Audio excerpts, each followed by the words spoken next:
আসসালামু আলাইকুম। আমি advocate Minhajur Rahman Khan, supreme court Bangladesh, জজ কোর্টে প্র্যাকটিস আছি।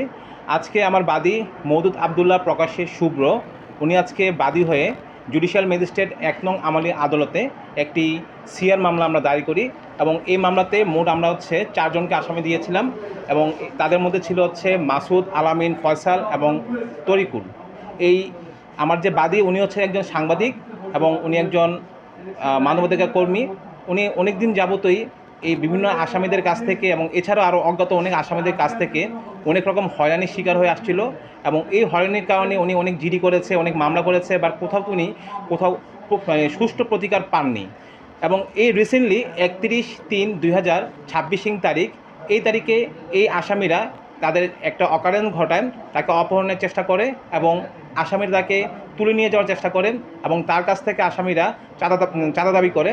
সেজন্য আজকে আমরা বিজ্ঞ আদালতে, জুডিশিয়াল 1 নং আদালতে আমরা প্যানাল কোর্টের 143, 323, 307, 385, 365, 420, 500 এবং 506(2) এবং 34 ধারে আমরা আজকে একটি মামলা রুজু করি।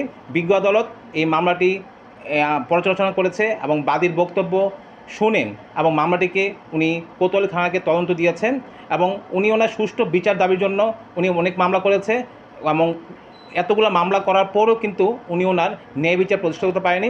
এই রিসেন্টলি ওনাকে যে ঘটনাটা হয়েছে, এই ঘটনার ফ্যাক্টটা ছিল এরকম যে উনি ওনার বাসার সামনে ছিল, এই সন্ত্রাসীরা তারা আরও কয়েকজন সন্ত্রাসী নিয়ে তাকে 3টা হুন্ডা দিয়ে তাকে ঘেরাও করে এবং ঘেরাও করার পরে তার কাছ থেকে পূর্বে 2 লক্ষ টাকা চাঁদা দাবি করেছিল।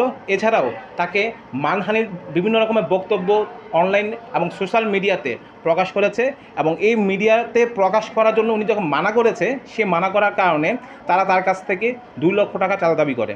উনি যখন এই ঘটনার দিন চাঁদা দিতে অস্বীকার করে, তাকে হকি স্টিক, লোহার রড, গ্যাস পাইপ দিয়ে বেধড়ক মারধর করেন এবং এই মারধর করার কারণে উনি আঘাতপ্রাপ্ত হয় এবং কি একজন আসামি ছিল, সেই আসামি তার কাছে একটা ভুয়া ওয়ারেন্ট ছিল, সে ওয়ারেন্টের কাগজটা দেখিয়ে উনি নিজেকে পুলিশ সদস্য পরিচয় দিয়ে তাকে হুন্ডা দিয়ে তাকে নিয়ে যাওয়ার চেষ্টা করে।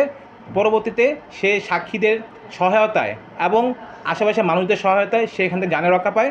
পরবর্তীতে এসে উনি আঘাতপ্রাপ্ত হয়, উনি সদর হাসপাতালে গিয়ে উনি চিকিৎসাধীন অবস্থায় ছিল এবং ওইখান থেকে উনি ডাক্তারি কাগজপত্র নিয়ে এসে বিজ্ঞ আদালতে আজকে মামলা রুজু করেছে এবং অবশ্যই আশা করব যে উনি এই মামলার মাধ্যমে ওনার ন্যায় বিচার প্রতিষ্ঠা হবেন।